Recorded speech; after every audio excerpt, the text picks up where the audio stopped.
All right, what do you make of it? You've seen this one, and I just go back over the last, I don't know, 20, 30 years and repeat in my mind all the Democrats, oh, we love the Second Amendment. We respect the Second Amendment. We have no intention of taking anybody's guns, and yet every year it accelerates. They attack guns from every direction, every conceivable possible angle, whether preventing credit card companies from buying guns, trying to shut down ammunition, raise taxes, and now something like this. What say you? Right. Well, I mean, you and I had talked about this back in September when the Bureau of Alcohol, Tobacco, and Firearms had put out its preliminary version of these rules. And at that time, it was 108 pages long.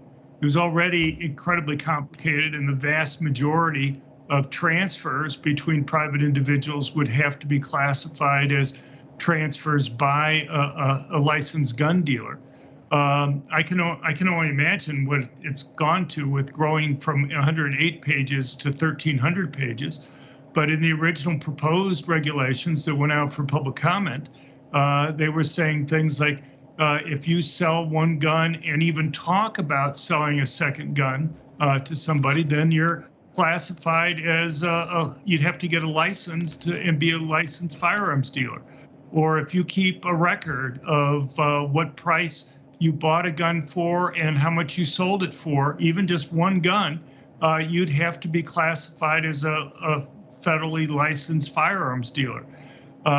So, you know, if they want to add another 1,200 words, 1,200 pages onto those already existing types of regulations, you know, it's mind-boggling what more that they could include in there.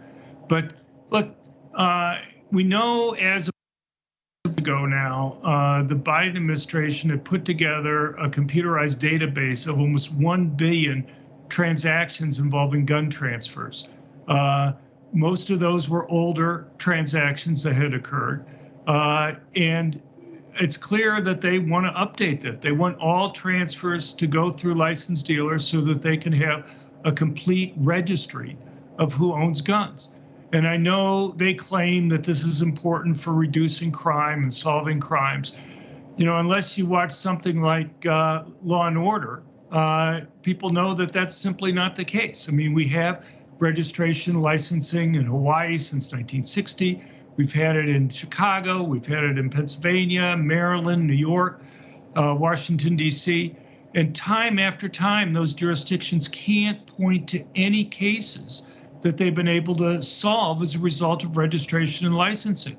And there's a simple reason for that. In theory, if a gun's left at the crime scene and it's registered to the person who committed the crime, you can trace it back to the criminal.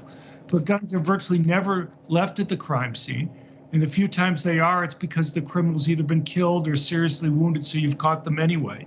And the once or twice that they're left beyond that, they're not registered, and even in the 1 or 2 times they are registered, they're not registered to the person who committed the crime. So you spend huge amounts of money putting this registry together. And really the only reason why they have this registry is for eventual confiscation of guns.